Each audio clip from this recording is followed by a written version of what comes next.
about this whole Sadie Sink stuff going on. Now no one knows who Sadie Sink is playing, but let me pull this up for you guys. Wow, pull up for you guys and read the actual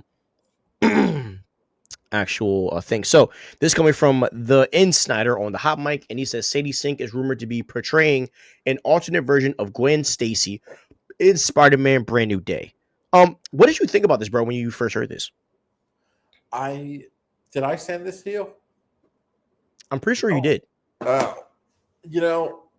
So wait. So where did this rumor come from? Because I forget sending this. The Snyder. I'm pretty sure Oh, you sent this to me on X. I'm pretty sure you okay. did. Because I would love this. I mean, I would love to see Gwen Stacy because I think it would be like I would love for them to pull more from the OG retro Spider-Man stuff.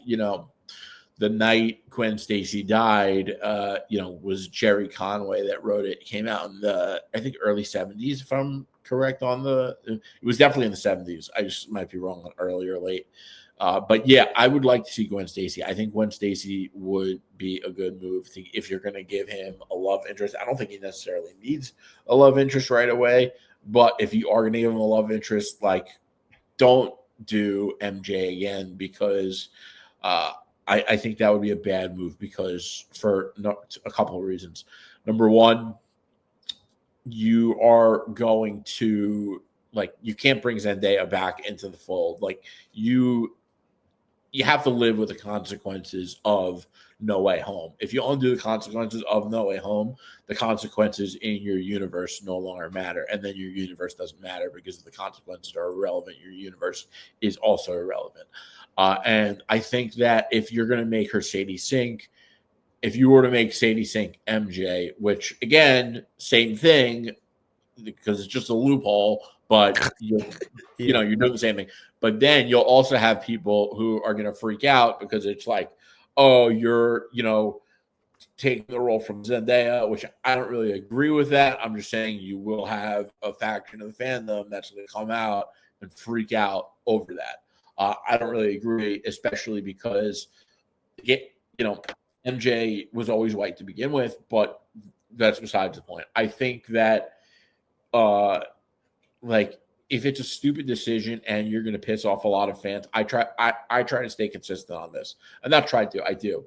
Like the same way I think they shouldn't do things that are going to piss off conservatives, and then all the people are like, oh yeah, do it. Like, nah, if you want the movie to succeed, you shouldn't want it to piss off fans, period. So I think it's a dumb idea because I think the consequences need to matter.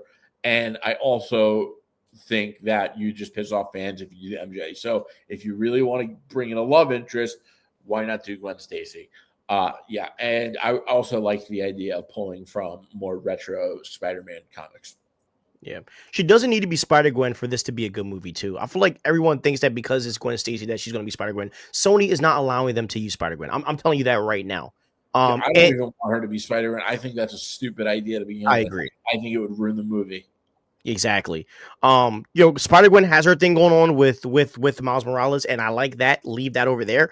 Yeah. And just because Sadie Sink naturally has red hair doesn't mean she's MJ. Like, guys, come on. Like, there's a thing called hair dye. There's a thing called wigs. There's a thing called lace-ons that people use when they're in movies. You know what I mean? That's how this works. She's not going to be MJ. And you guys also have to understand, right? You have to take the the famous side into this too. Do you guys know how much money just the likeness of Zendaya and Tom Holland as an engaged couple make them? Let's Yeah. be honest. Do you know how much Zendaya before Spider-Man was a force, bro? But now she's even more of a force. Tom Holland is also a force. Them together, it's easy fan love because people love their relationship. That's how Hollywood works. It was the same thing with Andrew Garfield and Emma Stone. It was the same thing with Toby and Kristen because they were dating. Like it's a Spider-Man tradition, right? So there's no way she would be MJ. Like there's no way that they're going that route. They would dye Zendaya's hair red before they would make Sadie Sink MJ. I'm telling you. I'm telling you now. I agree with that. Yeah, they will 100% do it. So yeah, I like this idea of Sadie Sink being Gwen Stacy. Gwen Stacy brings out different sides of Peter Parker, and mostly because Gwen Stacy is as smart as him. And some might even argue that she's smarter than him. So Peter, and the one thing that I love is that Gwen, like, with like MJ, it seems like Peter is just different, as in when he's with Gwen Stacy, because MJ is kind of the like emotional control for Peter when they are a couple. But with Gwen Stacy, like, she is his emotional kind of, but kind of not, because she's kind of like him in a way. And um, kind of and like kind of the thing. Let me just tell you my personal experience, right? Like me and my wife, she's the complete opposite of me, right? I I am like a gung ho, push the boat forward. My wife is a nurturer. She likes to stay in the same place. She doesn't like going out as much. You know what I mean? And that's kind of how I feel like with Gwen Stacy and Peter, they're more alike, and him and MJ, they're more of the opposite, which is why MJ is the perfect one for him. But when he's with Gwen Stacy, you get another side of Peter. So I hope that we get to see that change that that Peter has with Gwen Stacy to differentiate those two. And an actress like Sadie Sink, I think that a lot of fans are going to gravitate to her if she is Gwen Stacy, because a lot of people forget Emma Stone as Gwen Stacy was a really big thing, bro. It really was Yeah, at the yeah, time. I remember it was true, and it's true. I mean, it's like you said. I mean, Gwen Stacy is more like the intelligent, kind, emotionally mature, and MJ is more of the confident, outgoing, flirty kind of girl. But I think that, like, I don't think they really touched on that at all with Zendaya. They actually made Mhm. her completely different than what MJ was like in the comics. They made her this like nerdy, geeky girl, and she wasn't like, she was MJ by name, but she wasn't really MJ from the comics, which I never really cared much about.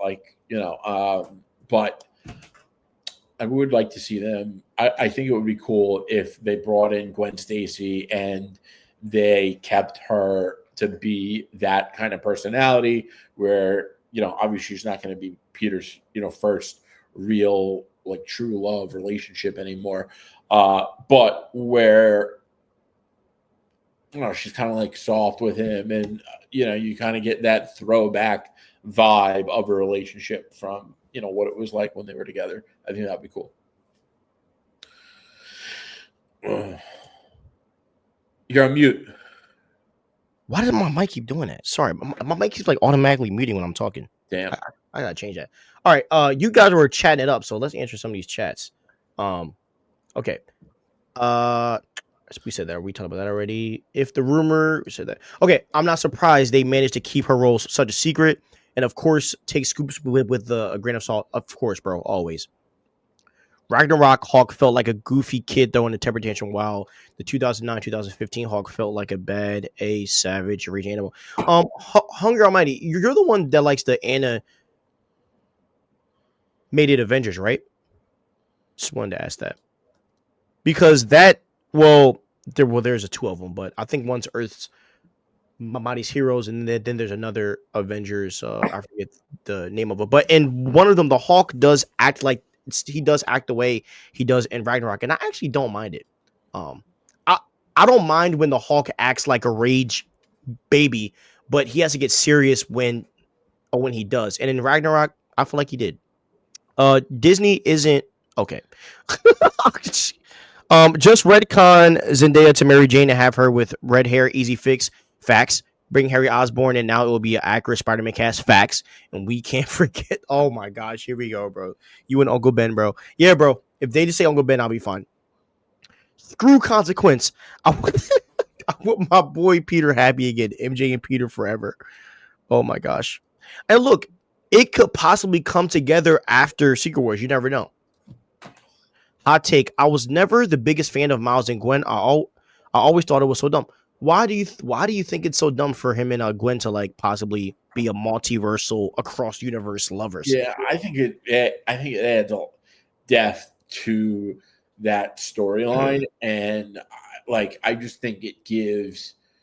I think it's given Miles so many reasons to push himself forward. He wants to impress her and all that. I think, like, that's how he kind of got involved in a lot of the things that push the story forward. I agree, and and like without Gwen, and with his dad still being alive, it's hard to compare Miles to the other Spider-Mans. And like I understand that like a part of like a part of the movie is that Miles is different than all of them, like to an extent. But like him having this ongoing love interest that he would darn near do anything for, it kind of, for me, when I watch it, it connects him to all of the other Spider-Mans in some way. I'm with Jalen. Screw the screw the. Oh my, oh, guys, look. As I said, you never know what can happen after Secret Wars and after all these events. You know they're definitely going to bring them back, just not in this file. Like we need at least one movie where Peter's like struggling, bro. Like I want to see it, man.